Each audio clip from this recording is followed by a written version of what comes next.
क्या आप भगवान शिव और माता पार्वती की बेटी के बारे में जानते हैं? अशोक सुंदरी एक हिंदू देवी और भगवान शिव और देवी पार्वती की बेटी हैं।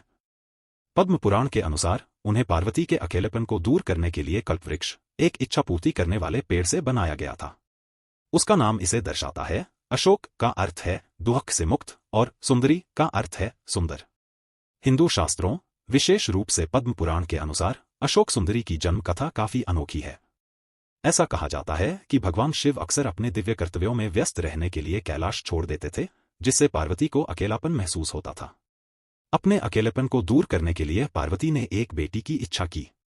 एक दिन शिव और पार्वती नंदनवन में थे, जो एक सुंदर उद्यान है, जहां उनकी मुलाकात कल्पवृक्ष से हुई, जो एक इच्छा पूर्ति करने वाला वृक्ष है। पार्वती ने कल्पवृक्ष से बेटी की इच्छा पूरी करने के लिए कहा।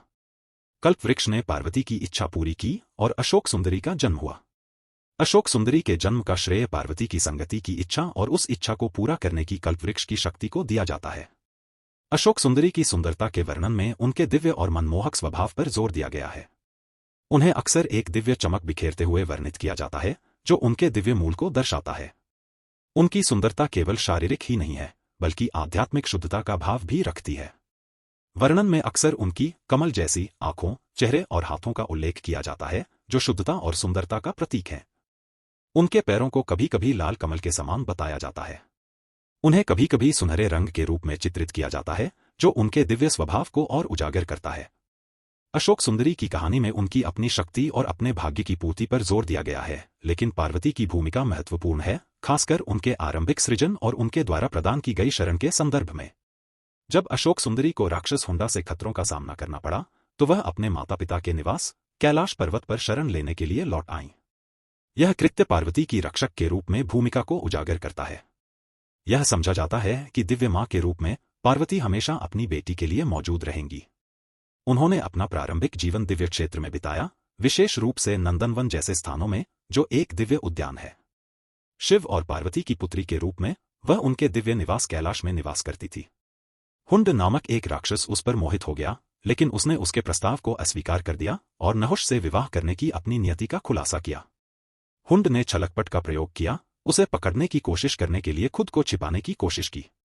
हालांकि अशोक सुंदरी ने उसके छल को पहचान लिया और उसे नहुष द्वारा मारे जाने का श्राप दे दिया।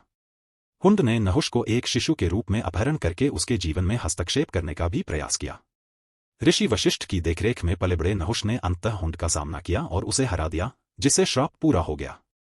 इसके बाद अशोक सुंदरी और नहुष का विवाह हुआ। ऐसा कहा जाता है कि उनका एक बेटा ययाति था, जो हिंदू पौराणिक कथाओं में एक महत्वपूर्ण व्यक्ति था, और कई बेटियां भी थीं। नहुष चंद्रवंश का एक शक्तिशाली राजा था, इसलिए वह उस क्षेत्र में रहती होगी जिस पर उसका शासन था। विवाह के बाद अशोक सुंदरी अपने पति के साथ रहती थी। शिवलिंग के साथ अशोक सुंदरी का जुड़ाव उनकी पूजा का एक महत्वपूर्ण पहलू है।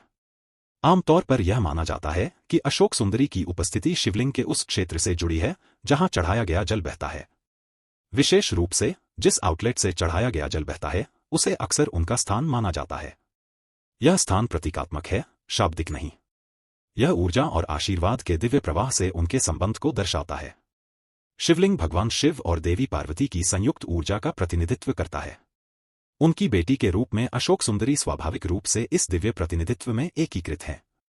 इसलिए शिवलिंग की पूजा करने में गणेश और कार्तिकेय की तरह उनका सम्मान भी शामिल है। शिवलिंग से जल का प्रवाह दिव्य ऊर्जा और आशीर्वाद के निरंतर प्रवाह का प्रतीक है। इस प्रवाह के साथ अशोक सुंदरी का जुड़ाव शुभता और समृद्धि प्रदान करने वाली उनकी भूमिका को पुष्ट करता है। भक्तों का मानना है कि शिवलिंग पर अशोक सुंदरी की पूजा करने से दुखों का निवारण, मनोकामनाओं की पूर्ति, पारिवारिक सुख सहित कई आशीर्वाद प्राप्त होते हैं।